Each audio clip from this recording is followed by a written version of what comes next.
Olá, boa noite. No ar, Economia Fácil. No ar, Economia Fácil. Eu sou Almir César Filho e começa o nosso programa de economia da Web Rádio Censura Livre, www.clwebradio.com, clwebradio.com.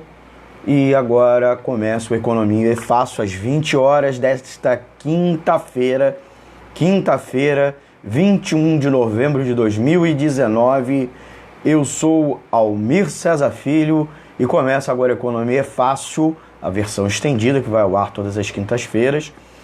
Eu transmito o Economia Fácil direto aqui da redação da Nota da Agência de Notícias Alternativa, para a Web Rádio Censura Livre. Conto com o apoio do meu amigo Antônio de Pádua Figueiredo, jornalista brilhante, que está lá no estúdio da Web Rádio Censura Livre, lá no bairro do Rocha, São Gonçalo, região metropolitana do Rio de Janeiro. O sinal aqui rapidinho, de vez em quando a gente está tendo aqui uma interrupção do sinal, peço desculpa se eventualmente tiver algum problema. Se vocês tiverem aí algum problema no áudio, reporta aqui pra gente, tá bom? Pra gente tentar fazer algum tipo de ajuste, tá beleza? Começa agora o nosso programa e o tema é a alta do dólar dessa semana. O dólar bateu o recorde e superou a casa dos R$ 4,20, né? Bateu a casa dos R$ 4,20 desde muito tempo, né? E é curioso.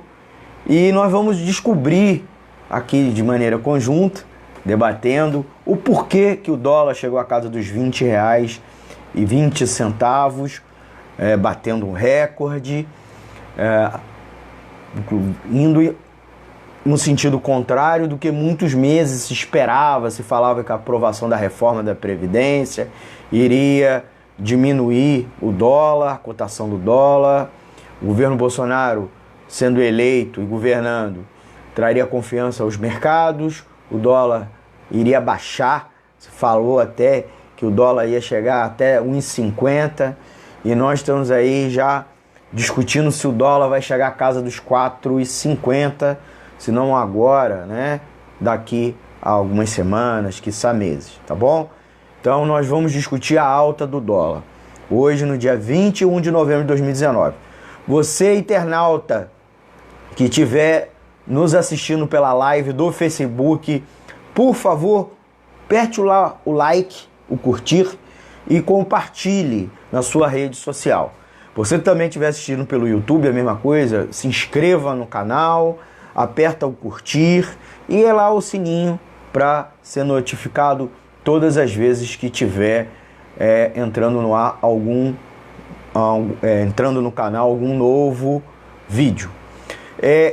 Eu vou, obviamente, citar aí nossos amigos e amigas que eu eventualmente estiver aqui vendo, né, tiver online, né, vou dar uma boa noite, agradecer. Inclusive isso, deixa lá uma boa noite, deixa um olá, coloca uma pergunta, porque o nosso programa é interativo, não é só sou eu aqui no blá blá blá durante tá bom?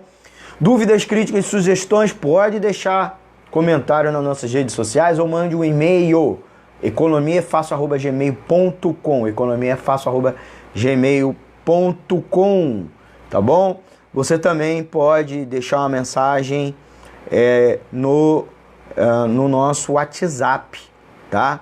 O WhatsApp eu não vejo aqui diretamente, o Antônio de Pádua Figueiredo, nosso The Boss da Web Rádio, titular do nosso querido programa Boletim Censura Livre, que vai ao ar todas as 8 horas da manhã, e ele tem uma participação ao vivo comentando o destaque do noticiário do dia, tá? Então eu não só participo às quintas-feiras da Web Rádio, de segunda a sexta também pela manhã, participação por telefone, comentando o destaque do noticiário econômico do dia. Para quem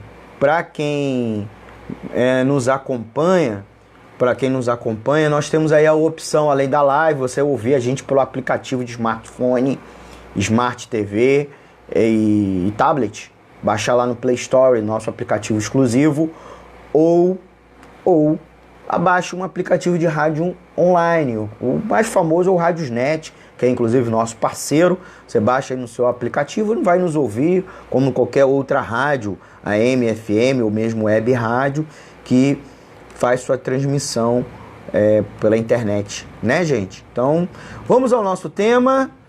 O nosso tema do dia é o dólar. O dólar, eu já citei, o dólar bateu a casa dos R$ 4,20. E é até interessante, hoje não, hoje quinta-feira, 21 de novembro, o dólar deu uma leve queda, né? O dólar ele deu uma leve quedazinha, e aí a bolsa aumentou, né? Houve uma alta na bolsa, muito associado às relações entre um com o outro, e a gente vai explicar aqui no nosso programa, tá bom?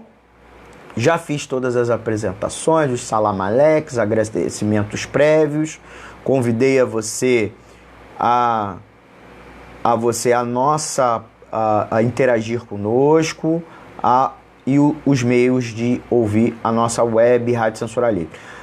Já na escuta o Fabiano Ferreira, o André Vieira, o Fernando Rafael, o Cid Reis Neves, a Barbie Carvalho e o Luiz Orlando, tá bom?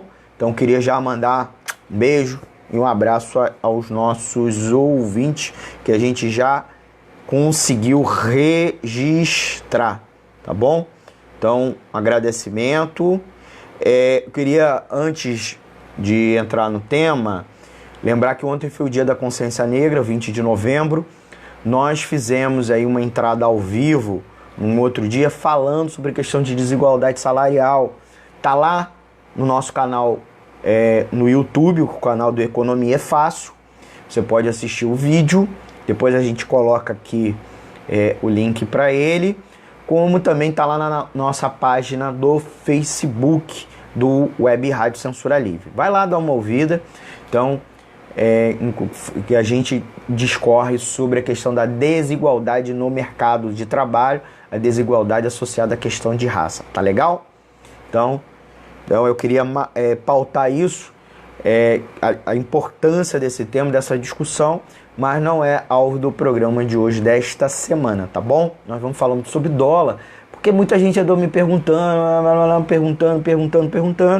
e realmente é a notícia da semana, assim, do noticiário tá dando um grande destaque, né? O Alexandre Florentino, nosso ouvinte, nosso amigo, tá colocando aqui: Almir, boa noite, explica pra gente quais os possíveis impactos diretos na vida dos trabalhadores dessa alta do dólar, tá bom? Eu vou explicar o do dólar, vou explicar e também o impacto na vida do trabalhador e da trabalhadora, tá bom? Acho que a primeira grande questão, o dólar é a moeda internacional das transações, principalmente no comércio exterior, né? E também em aplicações financeiras. Então, o dólar não é apenas o dólar estadunidense, porque tem vários países que usam uma moeda com sua moeda nacional, tem um nome dólar, né? Como o peso. Muitos países têm um nome chamado peso, mas aí tem o peso argentino, peso mexicano, são moedas diferentes, mas com o nome similar, né? A própria moeda brasileira real, vale lembrar que a moeda portuguesa também chamava real, e o plural de real atualmente se chama reais, mas antigamente chamava réis, né? Vocês devem lembrar a moeda brasileira, o réis, o mil-réis, né? O merréis, né?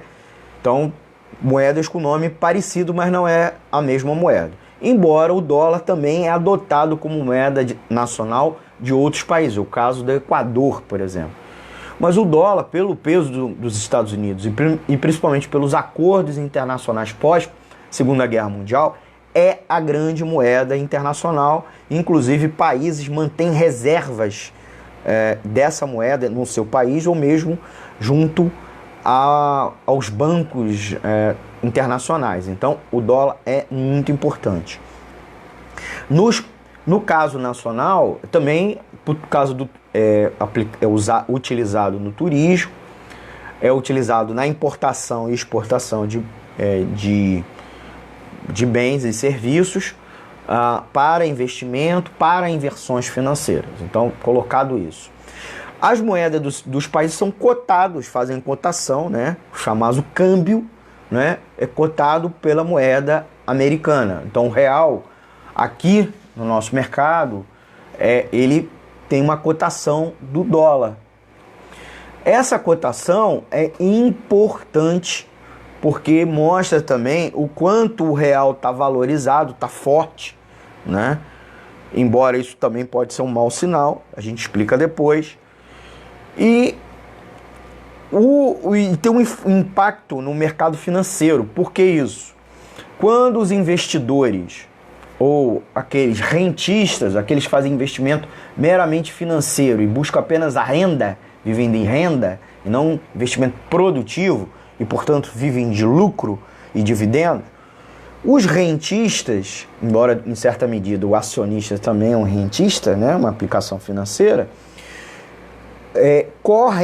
eles fogem quando o mercado financeiro está mal, local, ou mesmo a economia está mal, eles correm para o dólar, porque o dólar serve como uma reserva de valor, uma proteção, ou mesmo procuram, comprando dólar, se preparando para levar seu dinheiro para fora.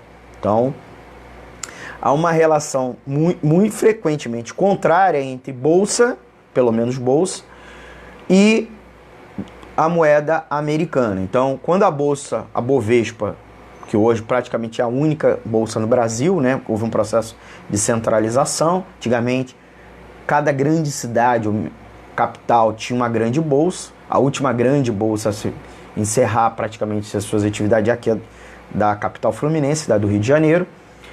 Então, quando a bolsa está mal, os investidores correm para o dólar, então o dólar aumenta, né? Aumenta a demanda, oferta está dada, aumenta a demanda, o preço aumenta. E vice-versa. Então, quando há um otimismo na Bolsa de Valores, o dólar tende a diminuir. Esse ano aconteceu um fenômeno diferente que eu também vou explicar daqui a pouco, tá bom? Então, essa é uma relação que é frequente. Uma outra dado importante para a gente explicar ainda nessa parte mais introdutória.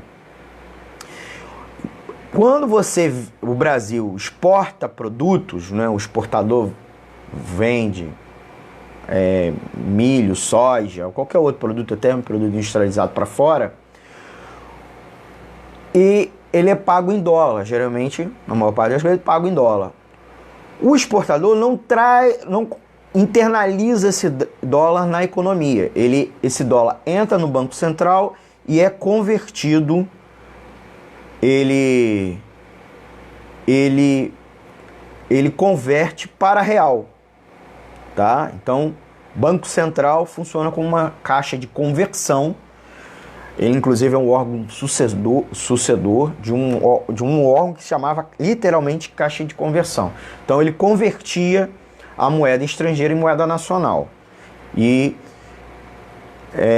também ele retém esse dólar e forma o que a gente chama de reservas internacionais. Tá bom? Então, fica lá as reservas internacionais. E quando alguém importa um produto, um bem, serviço, precisa pagar em dólar, ele vai junto ao Banco Central, né? O Banco Central utiliza essa reserva. Claro que tem as casas de câmbio, coisa e tal, mas tem as chamadas operações de dólar futuro, de mercado, mas as reservas estão aí, de certa maneira, são utilizadas nessas transações, tá bom? Então, por isso se fala frequentemente da questão das reservas internacionais. Por que isso?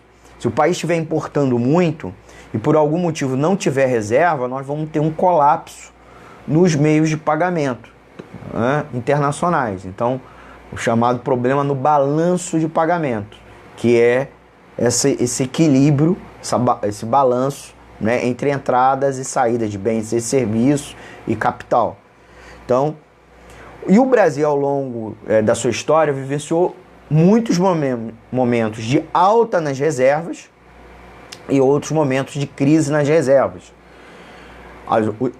Historicamente, a última grande problema com as reservas internacionais foi na era FHC, né? A economia brasileira, em alguns momentos, teve leve aquecimento. Esse leve aquecimento levou a um consumo muito grande de produtos importados. Os produtos importados eram pagos em dólar.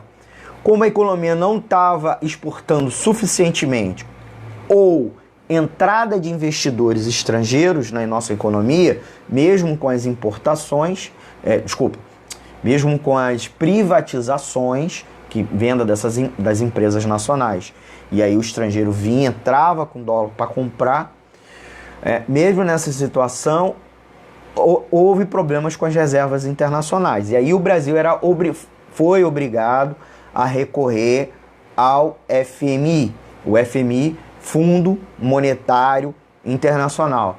Ele funciona como uma espécie, né, também de socorro financeiro para garantir a estabilidade monetária dos países, tá bom? E o Brasil, como contrapartida por receber o empréstimo do FMI, mesmo com juros, ele é obrigado a atender cláusulas do FMI, na qual o FMI supostamente acredita que o país, cumprindo essas cláusulas, vai ter solvência, vai ter condições de pagar esse empréstimo. Então, o Brasil, vários momentos, teve dívida externa, causada por problema nas suas reservas, tá bom?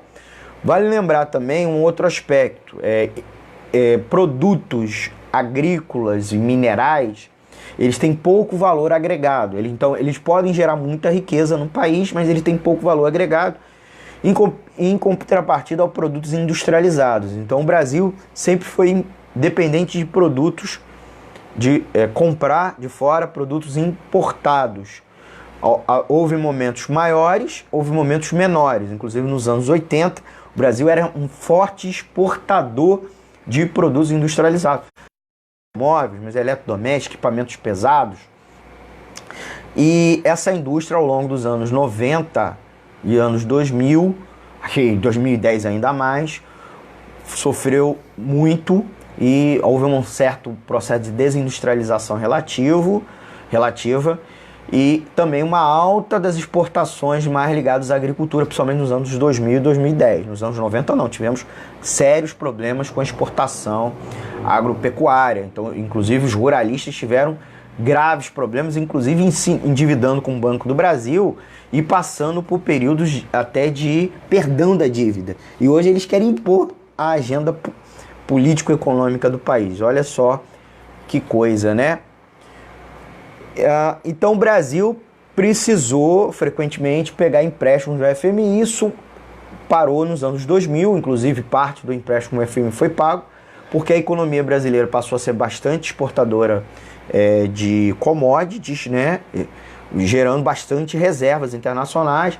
O mundo viveu um boom dos preços das commodities, isso diminuiu bastante, mas ainda é forte a demanda internacional por commodity. Aproveitando que eu molhei o bico, eu queria mandar um abraço aí também para os nossos ouvintes, tá aí na escuta. O Roberto Rafael da Silva, o Liomar Gomes, o Jorge Pompanetti, o Gessé Luiz e a Alzi Maria Raveduti. Então um abraço a eles. Para quem entrou agora, vocês estão ouvindo Economia é Fácil, versão estendida. Hoje é dia 21 de novembro de 2019. Nós, aqui pela Web Rádio Censura Livre, www.clwebradio.com, estamos falando sobre a alta do dólar dessa semana, que bateu o recorde, superando a casa dos R$ 4,20, né? Então, explicando como mais ou menos funciona a questão do dólar, é importante colocar dois outros aspectos. O dólar alto na nossa economia, quando o dólar, melhor dizendo, isso, quando o real está desvalorizado e o dólar está valorizado, pode acontecer problemas na nossa economia, mas também tem virtudes, há vícios e virtudes nessa situação.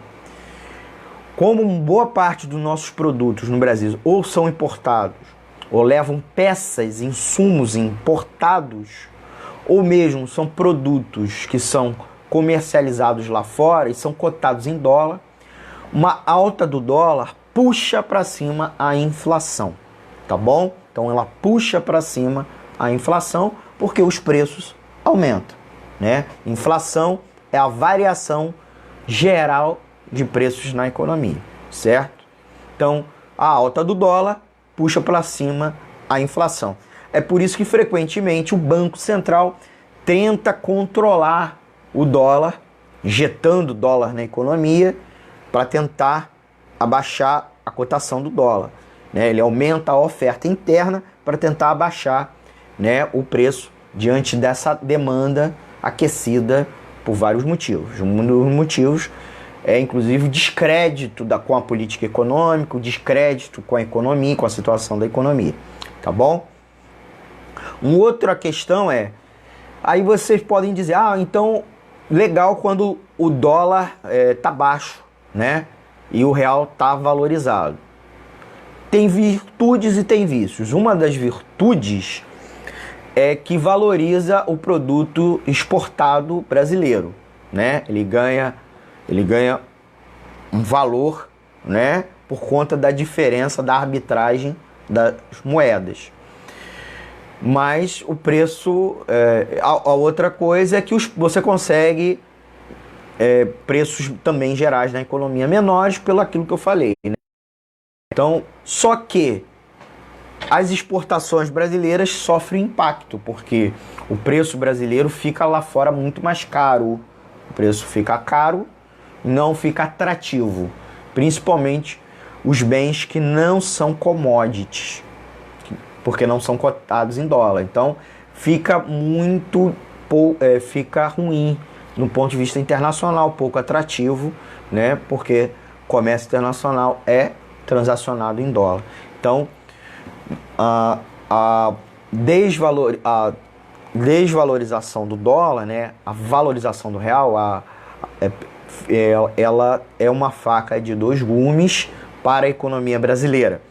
Vale lembrar que nos anos 2000, na metade dos anos 2000 e agora no início da década de 2010, nós tivemos, inclusive, um grave problema. O dólar estava desvalorizado. Depois da crise econômica mundial, os Estados Unidos, por uma série de intervenções do seu Banco Central na economia, acabou levando e também pelo descrédito com a economia americana, o dólar passou por uma fase de desaceleração. De desvalorização e, consequentemente, valorização das moedas dos países emergentes. Ao mesmo tempo que os investidores americanos começaram a sair do seu mercado doméstico, o lucro estava baixo, né? Muito ceticismo com a economia e também o próprio dólar, e inundaram o mundo com dólares, naquilo que foi chamado de tsunami monetário, né? Foi até a Dilma falava que tsunami monetário, não sei o quê, que gerou problemas com as exportações de produtos brasileiros. Apesar de a gente estar vivenciando naquele momento o boom das commodities. Inclusive, essa situação também gerou o aumento do boom das commodities, porque os investidores americanos saíram do mercado de ações e no mercado de títulos e correram para o mercado de mercadorias, inclusive inflando as cotações das commodities. O que é commodity? Fiquei falando commodity. Então, para o nosso amigo e amiga ouvinte lembrar que são produtos padronizados, geralmente produtos simples, né? Agropecuários e produtos minerais. Às vezes produto com algum tipo de processamento simples, como siderúrgico, né? Aço é commodity, mas são produtos com duas características: são padronizados, então eles não têm marca, e em geral são cotados no mercado financeiro, no caso nas bolsas de mercadorias e futuros, tá bom? Então isso são commodities. O Brasil é um grande país produtor de commodities ao longo de sua história, e com esse boom das commodities nós ficamos de boa. Mas vale lembrar que nos anos 70 e 80 houve forte crise nas commodities, né? Os preços dos commodities caíram muito, gerando profunda crise nas economias exportadoras de commodities, como o caso da economia brasileira.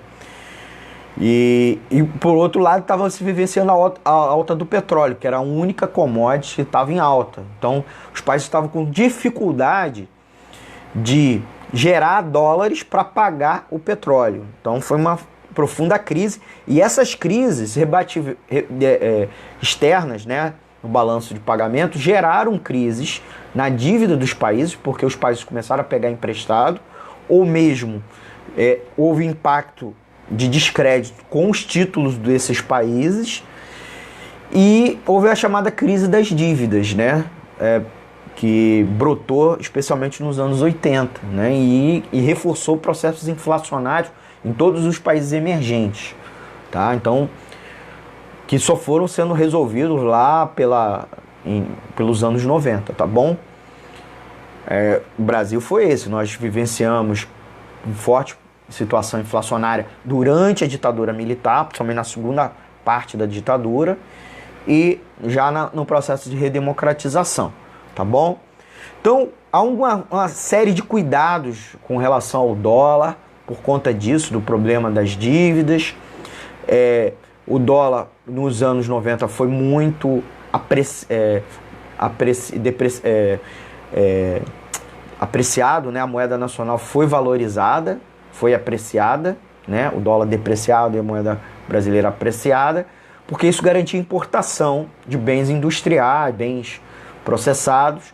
Isso foi utilizado durante os anos 90 como um meio de controlar a inflação aqui dentro, com problemas. Não é à toa que enfraqueceu a indústria nacional e levou a uma grave desindustrialização. Os dados de desindustrialização mostram isso. E aumentou a nossa dependência externa a partir daí, né? E inclusive de desnacionalização. Empresas nacionais que eram fortes passaram a ser foram vendidas para empresas internacionais. E essas empresas internacionais estão muito preocupadas com seus produtos sendo cotados em dólar e também com a remessa de lucro para eles, né? Então há um fluxo de dólar para remessa de lucros e de dividendos para as matrizes dessas empresas, né? Então, por outro lado, eles trouxeram investimentos, né, diretos, e algumas aplicações financeiras, inclusive títulos da dívida. A dívida brasileira, os juros da dívida são muito altos, a Selic inclusive em termos reais. Então, eles vêm para o mercado brasileiro, pegam emprestado lá fora e aqui dentro fazem aplicações financeiras aqui dentro e ainda ganham com a arbitragem das moedas. Então, o mercado financeiro tem uma profunda relação com a questão do dólar. E em momentos de crise, de pânico, correm para o dólar. Então, ao longo do governo Dilma, naqueles momentos de intensa crise que o governo vivenciou, principalmente nos últimos 2 anos de mandato e depois, após a eleição, né, de 2014, no segundo mandato, houve uma forte corrida para o dólar. Então, inclusive se falava que com o impeachment, a saída da Dilma, a moeda americana voltaria a baixar. Se falava, as pessoas que tinham vivenciado os anos 90 e anos 2000 com um dólar baixo, e tinham ido para Disney, turismo, né, com baixos preços, ou mesmo produtos de outros países, mas se comprava com muita facilidade, chiou muito com a alta do dólar. Tivemos uma pequena interrupção, tá bom? Eu vou aproveitar e tomar um golinho de água, peço desculpa, problemas com a conexão, tá legal? Registrar outros ouvintes, né? O Hermes Henrique Araújo dos Santos, o BM Luiz Carlos, lá da cidade de Bagé está nos ouvindo a Grace Leite. Também curtiram a live a Maria Pereira e Luísa Rossati e a Suzete Neves. Queria mandar um beijo e abraço para eles. E o Paulo Souto perguntou: boa noite, posso dizer como o pequeno investidor pode fazer nesse momento quando o dólar está em alta? Bom programa. Nós já vamos responder, tá bom, Paulo? Inclusive responder também o Alexandre com relação aos impactos da moeda na nossa economia. Eu já falei uma segunda parte que eu queria falar, vamos para uma terceira parte. Pós-Dilma, havia uma expectativa que o dólar ia baixar e não abaixou. Baixou muito pouco, de fato, mas não abaixou tanto quanto se imaginou. E, gente, aí vale lembrar uma situação, né? O Temer também passou por instabilidade política, né? Os 6 primeiros meses dele, ele mesmo pós-impeachment, com toda aquela confusão, aquele frenesi, ele teve uma lua de mel com o mercado financeiro, conseguiu aprovar 2, 3 reformas, né? A questão da reforma trabalhista e a PEC de congelamento do orçamento. Isso fez com que o mercado financeiro se acalmasse e com isso o dólar tenha tido até uma leve de 2018, com a economia não deslanchando de jeito maneira e também após o escândalo da Friboi, do Joesley Batista, que quase resultou no impeachment do Temer, ainda em 2017, mas reverberando em 2018, o dólar deu uma disparada. E com o segundo turno da eleição, com a eleição de 2018, mesmo antes, ainda no primeiro turno, principalmente no primeiro turno, o dólar ficou muito alta, porque havia todo um debate sobre mudar a política econômica novamente. O mercado financeiro, que ganhou muito dinheiro na era Lula e Dilma, né, tiveram o recorde nos lucros dos bancos, frenesi no mercado financeiro, etc., tinha muito preconceito com uma possível vitória do Lula e depois o seu candidato, que era o Haddad, ou candidatos que tinham afinidade. Então, o dólar deu uma disparada. Aí entrou na jogada a candidatura do Bolsonaro, sendo avalizada pelo Paulo Guedes, que é banqueiro, com uma promessa de aplicar a agenda neoliberal a fundo. E essa aplicação da agenda neoliberal, inclusive ultraliberal, mais do que liberal, neoliberal, ultraliberal, privatização tudo, cortar direito social, né, direito trabalhista, acabar tudo, equilíbrio fiscal, doa quem doer. E também o mercado financeiro passou a apostar no Bolsonaro. E à medida que o Bolsonaro passou a liderar a corrida presidencial, o mercado financeiro entrou em frenesi e esse frenesi resultou, por um lado, alta na bolsa e a redução do dólar, né? Porque o investidor sai do dólar, vai para a bolsa. E havia todo um discurso apoiado pela grande imprensa que se o Bolsonaro ganhasse, o dólar ia cair. Então, inclusive, havia várias postagens das pessoas dizendo: não compre dólar agora, porque Bolsonaro vai ganhar a eleição e o dólar vai abaixar, vai cair pela metade, né? Não é à toa que agora as pessoas estão replicando isso agora, replicando essas postagens, ou mesmo replicando o da era Dilma, né? No final do período do impeachment, né? Replicando essas postagens, mostrando: olha só o que vocês falaram, não aconteceu, aconteceu justamente o inverso. Então nós estamos aí com o dólar na casa dos 4,20, superando a casa dos 4,20, com viés de alta. E por que isso? Se o Bolsonaro estava em lua de mel, estava em todo um carinho, eu estou usando essas analogias porque ele gosta desse casamento, namoro, são coisas que ele gosta, essas analogias.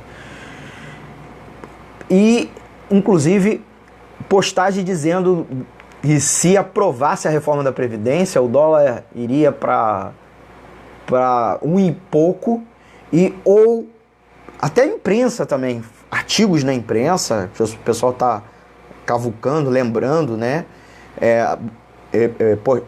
Artigos, matérias na imprensa dizendo que se não aprovasse a reforma da Previdência, o dólar ia para 4,20. E nós estamos em 4,20 com a reforma da Previdência aprovada, com a reforma da Previdência dos militares paralela praticamente aprovada, todas as outras pendências aprovadas, a segunda camada de reforma trabalhista, que é a MP da Liberdade Econômica, também aprovada. E o que aconteceu?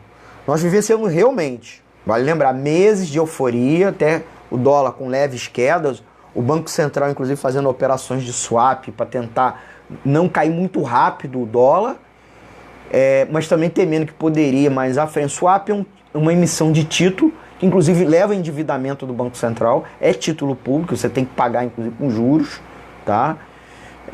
Para tentar segurar a moeda americana. Embora com uma observação, a Bolsa de Valores estava lá, mais de 100 mil pontos, toda uma euforia, 100 mil pontos é o volume de transações na Bolsa de Valores, porque os rentistas brasileiros estavam na Bolsa num frenesi danado. Até porque com as leves quedas dos juros, de fato os juros houve em queda, as aplicações com juros ficaram menos interessantes e então as aplicações de risco da Bolsa de Valores ficaram mais interessantes. Então houve uma corrida para a Bolsa. Só que essa corrida com a Bolsa não tinha nenhuma relação com a economia real. Então nós estamos vivenciando desemprego de mais de 13 milhões de brasileiros, desocupação batendo recorde, mais de 23% da PEA, a população economicamente ativa, em subocupação. O que é subocupação? O cara não está no emprego com a qualificação profissional dele, nem trabalhando o número de horas que ele está se oferecendo. Então, ele está vivendo de biscate, de bico, por conta própria, etc. A economia muito mal, né? Hoje, esse ano, a gente não deve nem crescer 0,8%, na melhor das hipóteses 1%. Isso com uma expectativa que o ano tinha começado, crescer 2,5%, até quiçá 3%. Então, não é isso que está se vivenciando. E uma saída de investidores internacionais muito alta, uma saída de dólar. Então, inexplicavelmente, o dólar estava caindo, mas com uma alta saída de dólar e pouca entrada de dólar. Né? No máximo que estava acontecendo era com exportações. O que isso estava sinalizando? Que os investidores internacionais não estavam entrando, muito pelo contrário, estavam saindo. Apesar de todo o otimismo dos grandes capitalistas brasileiros com Bolsonaro, os capitalistas internacionais não viam com bons olhos o Bolsonaro. Até porque ele não estava fazendo uma agenda de reativação da economia, estava depositando todas as suas fichas nas reformas neoliberais, por um lado, não resolvendo o problema do desemprego, o problema do consumo, do faturamento das empresas, as empresas fechando, queda no faturamento, queda nas vendas.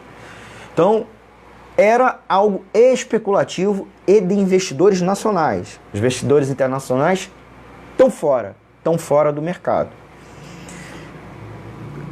Num segundo momento, quando eu acho que começou a cair a ficha dos investidores nacionais, o dólar voltou a subir, porque os investidores nacionais que tinham saído do dólar todos para a Bolsa começaram a voltar para o dólar. Então o dólar está dando uma disparada.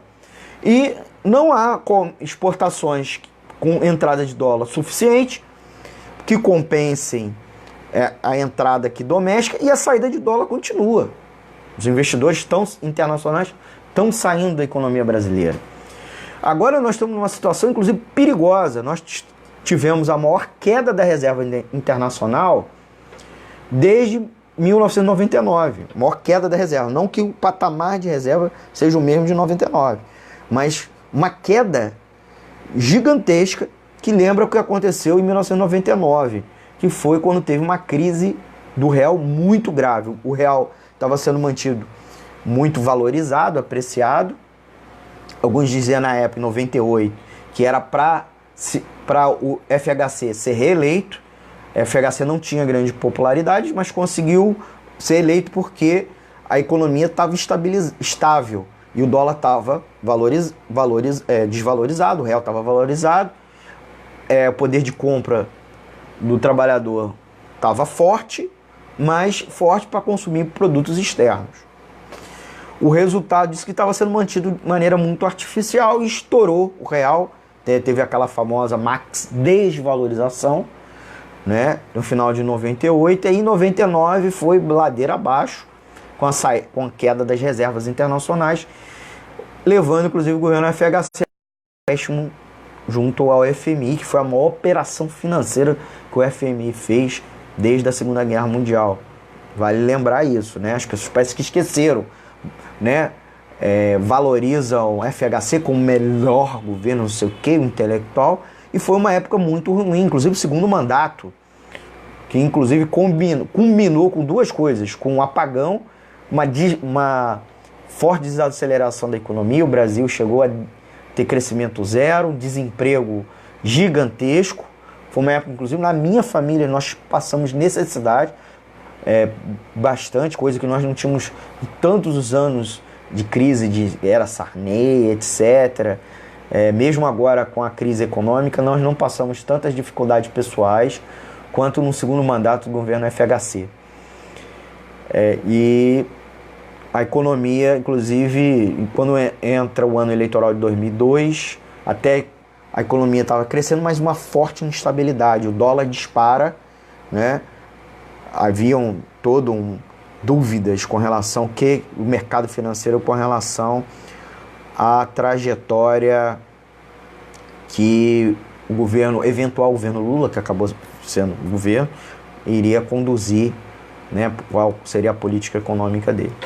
Então, gente, qual é um dos problemas que a gente se reforça nesse momento? Acabou o frenesi do mercado financeiro com o governo Jair Bolsonaro, apesar do ideológico que o mercado financeiro tem, que segue apoiando este governo. E que os veículos de imprensa, muito ligados ao mercado financeiro, seguem mantendo, né? Mesmo certos veículos de mídia que o Bolsonaro adora falar mal, aquele que a gente sabe, Plim Plim, ele fala mal, bate o Bolsonaro numa série de coisas, mas não bate na questão da política econômica. Há uma blindagem em torno de Paulo Guedes, porque ela defende essa agenda. Por que isso? A gente repete sempre muito aqui. A grande imprensa brasileira está na mão do mercado financeiro, especialmente dos grandes bancos.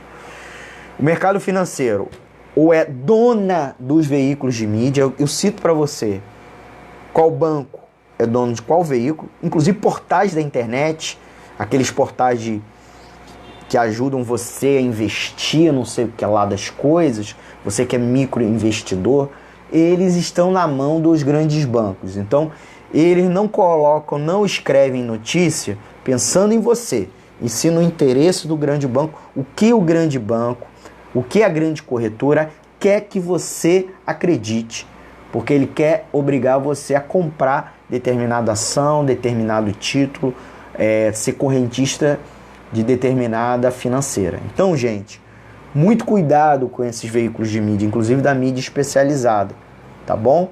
Porque eles são pilantras.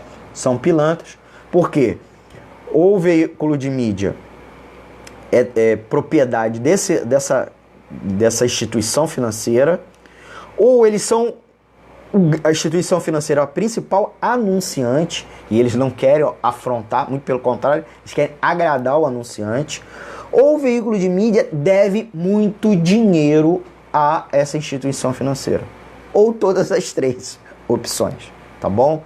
Então, a grande mídia, ela te engana, não necessariamente com fake news, ela com a manobra da análise, né? Com um comentarista, com um articulista, e ela manipula o título. Ela não dá uma informação falsa, ela manipula o título ou a interpretação, né? Ou ela dá uma ressignificância à notícia. Então agora, por exemplo, elas mesmo que falaram que o dólar ia baixar com a reforma da Previdência, coisa e tal, elas já estão dando uma nova significância, esquecendo o que ela diz, né? O que a gente pode chamar hoje de pós-verdade, porque ela, após os fatos, ela dá uma ressignificância. Ela até quase diz que não disse o que ela falou antes. O que ela está falando antes confirma o que ela disse antes. Uma maluquice. É isso que acontece. É por isso que o Censura Livre Web Rádio é uma alternativa a seu serviço, para levar a verdade, ou pelo menos uma voz diferente, um discurso diferente, uma outra análise, numa outra perspectiva, ser a voz da classe trabalhadora. Vou aproveitar, molhar o bico e saudar outros ouvintes, tá? que estão aqui curtindo pelo menos a live. E aí eu peço para você, por favor, curta a live, aperta o botão curtir, a like, tanto a live do Facebook quanto o nosso vídeo do YouTube, para fortalecer o projeto, tá bom? Então a gente conseguiu registrar aqui a Maria Pereira e a Luísa Rossati, a Suzane... já falei, já mencionei, peço desculpa. O Júlio Pereira, o Carlos Alberto Campos, a professora Margarete Martins, minha amiga, mandar um beijo para ela. Na escuta, o Severino Macena, o jornalista Flávio Araújo, o Antônio dos Reis, o José Labre, lá de Saquarema, o Ismael Lopes, ouvinte de Guarulhos, a Sanei Souza, um beijo para Sanei, o Roberto Chileno,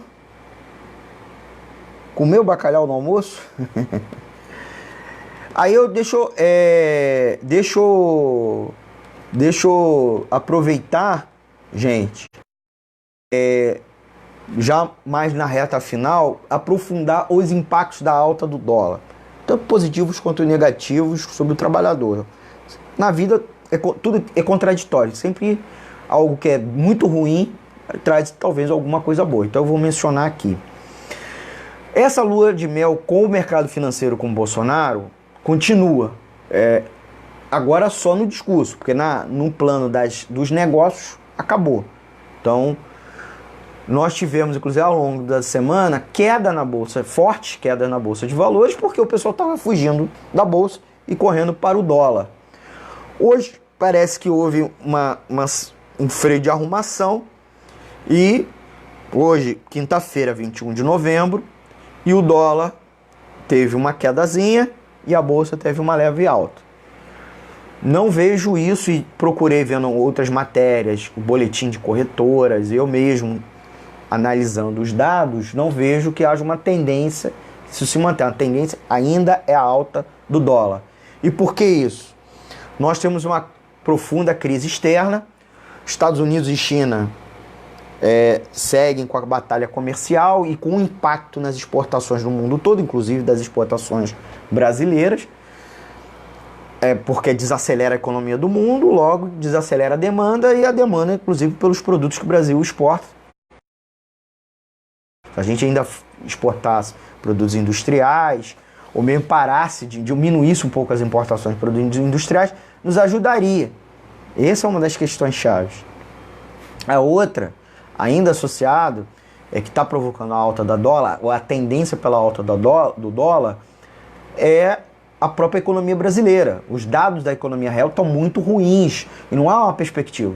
Mesmo agora o anúncio do programa Verde e Amarelo de geração de empregos, a gente discutiu aqui no programa da semana passada e em alguns outros programas. Corre lá na nossa página do Facebook, tá lá salvo, ou vai lá no nosso canal do Economia Fácil para você ver as explicações que nós demos. Então não é um programa efetivo que vai ter sucesso. E o mercado já sabe disso. Então o resultado é o que está acontecendo. É um descrédito e a corrida para o dólar. Inclusive, até para fazer arbitragem, para ganhar dinheiro. Então, porque eu compro hoje sabendo que amanhã vai estar mais alto. Então, amanhã eu vendo, ganho dinheiro com isso, ganho lucro com isso. Então, até essa arbitragem diária, né, as operações diárias, leva a uma forte pressão pela alta, até porque eles não estão ganhando dinheiro no mercado real, né, com os lucros e dividendos das empresas que estão muito mal, né, o faturamento das empresas está mal. Então, mesmo com a corrida pela compra das ações, as ações não estão se revertendo em lucros e dividendos. Então, não está interessando para o mercado financeiro. Mesmo que o discurso seja apoiar Jair Bolsonaro, apoiar as reformas dele. E eu digo para vocês, são reformas ruins. E elas que estão causando a crise econômica brasileira.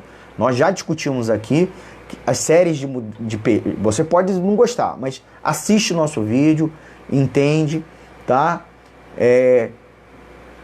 Que a gente explica os motivos. Porque a reforma da Previdência não ia dar resposta positiva na economia, como está acontecendo. A reforma trabalhista, o congelamento do orçamento, agora as desvinculações, as PECs, as 3 PECs do Paulo Guedes, que foi enviado ao Congresso Nacional, como até a reforma administrativa, inclusive a proposta de reduzir salário de servidor público. Salário de servidor público é demanda na economia, é consumo, é demanda. E outra coisa, demanda na economia é faturamento. Então toda vez que o governo corta gasto público, ele está também cortando a própria receita dele com impostos.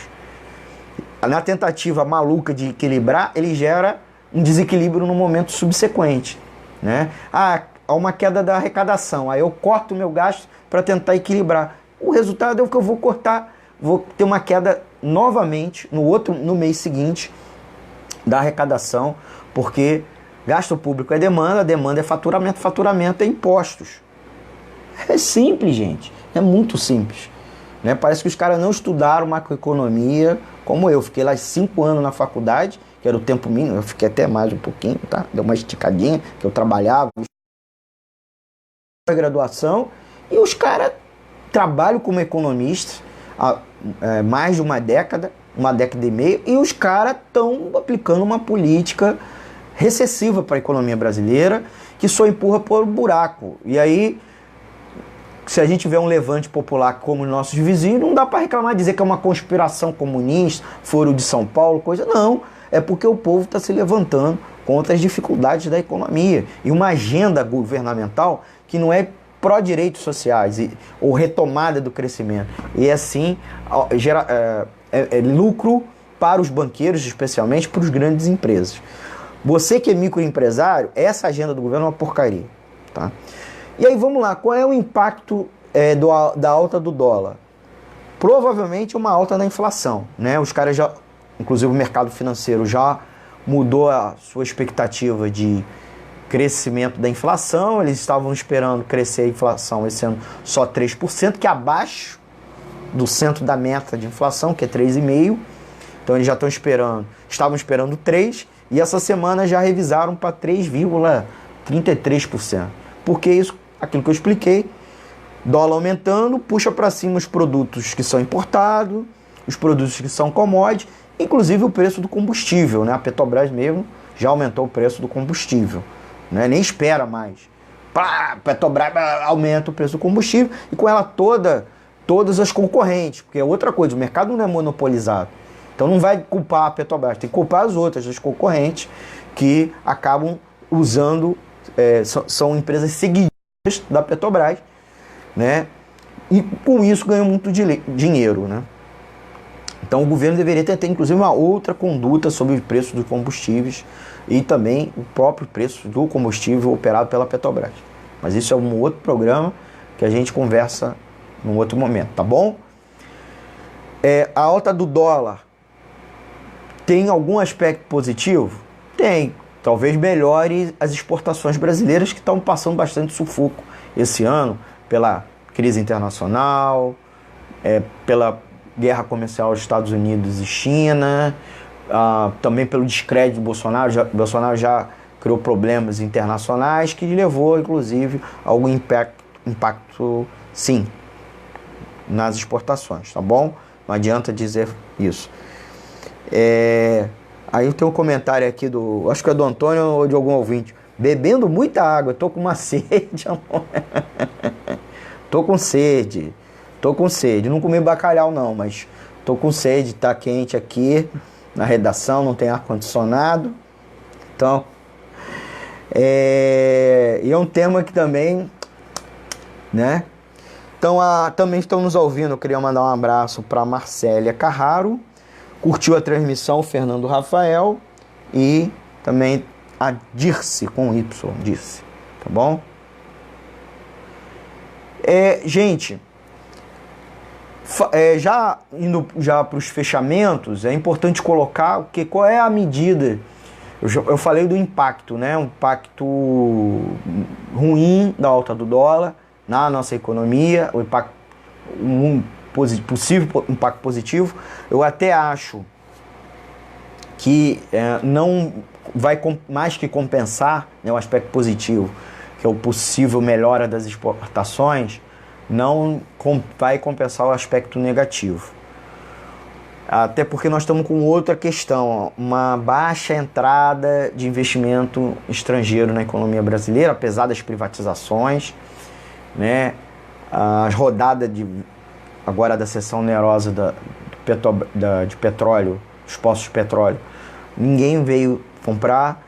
Há um descrédito com a economia brasileira, há um ceticismo, muita dúvida com o governo Bolsonaro, apesar da classe empresarial brasileira ter otimismo com o Bolsonaro, gostar dele, os investidores internacionais não gostam, porque é o perfil dele, é um governo que a maior parte dos países, principalmente os países mais desenvolvidos, os países capitalistas centrais, querem distância desse tipo de político. Então, se fala, inclusive, nos bastidores, o que eu falei aqui, do risco Bolsonaro. Então, que são os investimentos. Você faz um investimento aqui na economia brasileira e dá problema, né? As privatizações, chega um outro governo e pode rever, para começar assim, né? Ou não ser efetivo, ou a empresa quebra, você herda uma empresa com problema, né? Então há um risco Bolsonaro, e mais do que isso, eu cheguei a falar aqui no programa, veio no nosso canal no YouTube, tem um programa que se chama, um dos nossos programas, uma das edições, eu falei sobre risco Bolsonaro, então vai lá, né, para eu não aprofundar aqui. E eu ainda falei, existe algo que pode ser taxado de custo Bolsonaro. Custo, porque para a classe empresarial brasileira, interessa um governo Bolsonaro, consegue aplicar ferro e fogo as reformas que o mercado gosta, beleza, mas tem um impacto negativo. Qual é o impacto negativo? É um custo, né, o risco sobre a economia e a economia brasileira não crescer, né, o faturamento cair, desemprego alto.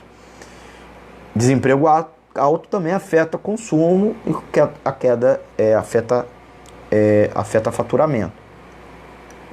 Então a economia brasileira passa por isso, por esse custo Bolsonaro.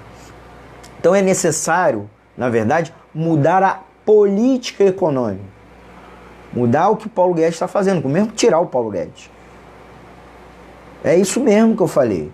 Paulo Guedes tem uma estratégia de política econômica que beneficia os interesses dele. Ele é um grande banqueiro. E todas as reformas que ele está adotando, mesmo para além das econômicas, até as ações da política governamental sobre educação, beneficia ele. Ele, inclusive, é dono de conglomerados de educação superior, privada. Então, eu digo uma coisa, nós precisamos mudar a política econômica, eu falo isso sem medo de retaliação, que pode vir, tá? Aqui na Web Rádio Censura Livre não, porque aqui é a voz da classe trabalhadora, a gente tem que dizer isso para o trabalhador e para a trabalhadora. É preciso mudar a política econômica, não dá para aceitar a política econômica que o Bolsonaro está aplicando na economia brasileira, porque ela gera desemprego, ela gera queda na arrecadação de impostos, certo? Ela que gera o próprio desequilíbrio desequilíbrio fiscal que o governo tanto pretende fazer. E ela tem um impacto profundamente recessivo, atingindo inclusive o setor mais pobre da população, seja o trabalhador assalariado, seja o trabalhador autônomo, seja o trabalhador por conta própria, seja o micro e o pequeno empresário. Porque essas ações neoliberais, de política econômica neoliberal, ela só beneficia o grande empresário e o banqueiro. O grande empresário, mesmo não banqueiro, que tem produtos que são inelásticos, não dependem O trabalhador vai sempre consumir isso independente da sua renda. Então, para ele, não importa a demanda da economia, não afeta ele. Então, ele sempre vai ter faturamento. Reduzindo custos, em queda de impostos, o custo trabalhista, ele não vai investir, ele vai aumentar o lucro dele. Já o pequeno empresário, não. O pequeno empresário, eu repito, é o dono da padaria, o cara da economia solidária, o cara que é por conta própria, né? O empreendedor, o microempreendedor. E o produto dele depende da demanda, da variação da demanda. Demanda maior, mais venda. Demanda menor, menos venda e com impacto sobre o faturamento. Então, e com o lucro dele. Então, mesmo que haja uma queda de custo associada a menos redução de imposto ou de direito trabalhista, que ele não vai ter que pagar, ele vai ter que pagar menos direito trabalhista, ele até consegue converter isso em aumento do lucro, mas ele não se sente propenso a investir. O empresário só investe quando o investimento, aquele gasto que é o investimento, vai gerar como resultado mais que proporcional o aumento do faturamento dele, certo? Uma redução de custo dele, ele vai converter isso em lucro, não necessariamente uma propensão para investir. Se a economia está fraca, não vai ter aumento de venda, aumento da demanda, aumento de venda, aumento do faturamento, então ele não vai investir, tá bom? Então, nesse momento, a alta do dólar, ele é um resultado da política econômica. Então, a única forma de combater a alta do dólar, inclusive com o problema que ele pode gerar internacionais, que é um problema gigantesco, né? Tem um ditado velho em economia brasileira que diz que a inflação sufoca, mas o câmbio mata, né? Mata porque destrói as exportações, logo as empresas, como também pode gerar um problema nas reservas internacionais. E aí a gente ser obrigado a procurar FMI, coisas do gênero. Ter obrigado a fazer, se endividar, pegar empréstimo. Então é muito ruim a situação se manter. Então a única forma é derrubando essa política econômica e a continuidade das reformas neoliberais. Que cada vez o governo propõe uma mais dura. Justamente porque a anterior não dá certo. Não dá certo, muito pelo contrário. Não é condição necessária, suficiente, nem necessária nem suficiente, muito pelo contrário. Ela é a própria condição. É um veneno que está matando a economia brasileira. É como se eu tivesse câncer e tratando com remédio para pneumonia. O resultado é piora da saúde do paciente, né, com remédio. Não é a melhora do paciente. Mesmo o remédio sendo amargo ou não. Não é um debate sobre remédio amargo, como faz crer o governo, né? E é amargo para quem? Porque para os grandes empresários não está sendo, tá? Está sendo amargo para os grandes empresários, os grandes industriais, os ruralistas e os banqueiros, e mesmo os políticos e magistrados, os militares de alta patente, não tem sido amargo para eles.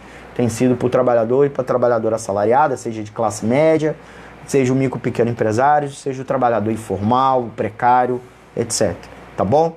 Então, encerrando aqui a nossa, caminhando para o nosso encerramento, fazer as últimas saudações aos nossos ouvintes, né? A Sara Uchoa está na escuta. Um beijo, Sara.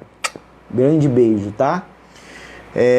Um abraço pro André Terreiro e curtiu também a transmissão Fernando Rafael.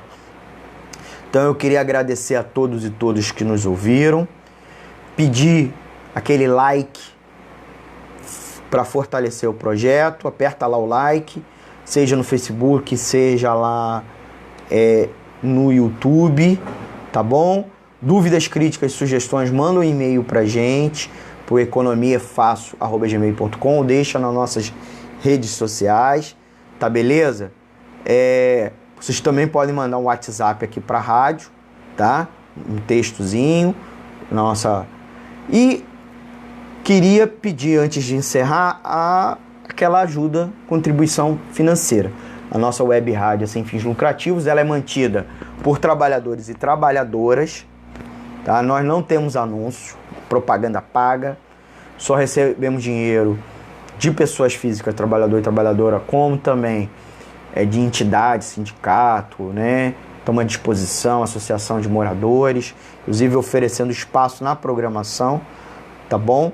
Se você quiser ter um programa aqui, mas a gente pede a contribuição financeira. A gente tem uma conta corrente que não é nossa, não é individualmente da equipe editorial da Web Rádio Censura Livre, e sim para manter a estrutura técnica, né, da nossa Web Rádio, né? O técnico, internet, telefonia, aluguel do estúdio, etc. Tá? Nossa conta corrente é Banco Bradesco, Banco Bradesco, agência 6.666, 6.666, conta corrente 5.602-2. Conta corrente 5.602-2, tá bom? Então, manda para fortalecer o projeto da Web Rádio Censura Livre. E o WhatsApp da rádio, eu acho que até o Antônio botou aqui, porque eu falei o WhatsApp e eu não falei o número, desculpa. É o 21 99 833 6490, tá bom? Aí você pode mandar uma mensagem de áudio, mandar uma mensagem de texto aqui para a Web Rádio Censura Livre. Esse número é só de WhatsApp, tá bom? Então você manda, tá? Para quiser conversar com a gente, mandar uma crítica, mandar uma sugestão de pauta, tá legal? Eu vou encerrar aqui o Economia é Fácil versão estendida, hoje 21 de novembro de 2019. A gente começou às 20 horas, todas as quintas-feiras às 20 horas. E eu tenho a participação, certo, segunda a sexta, mais ou menos entre 8h30 e 8h45, que é o horário que eu entro, falando do destaque do noticiário do dia, lá no programa do Antônio de Pádua Figueiredo, o Boletim Censura Livre, que vai ao ar sempre às 8 da manhã. Eu queria mandar um abraço pro Antônio de Pádua Figueiredo, que nos ajudou aqui nessa transmissão. Ele está lá no estúdio da Web Rádio Censura Livre, porque eu estou fazendo essa transmissão aqui da redação da Nota, do outro lado da cidade, né? Por questão logística, não deu para deslocar, coisa e tal. Então eu queria mandar um abraço ao Antônio, convidar vocês a prestigiar amanhã o Antônio no www.clwebradio.com, clwebradio.com, tá legal? Também pode ouvir a nossa programação pelos aplicativos, né? Baixa para o seu smartphone, tablet e Smart TV também. Vai lá na Play Store, para aparelhos com sistema operacional Android. Você baixa o Radiosnet, que é um aplicativo de rádio online parceiro nosso, ou o nosso exclusivo, que é interativo, interage com as redes sociais, com o site, né? Então, baixe um dos dois ou os dois e passe a acompanhar o Web Rádio Censura Livre, para além das transmissões de vídeo, né, que a gente faz. Você vai ouvir, né, o streaming da rádio, tá bom? Um forte abraço, muito obrigado. Vou encerrar agora a live.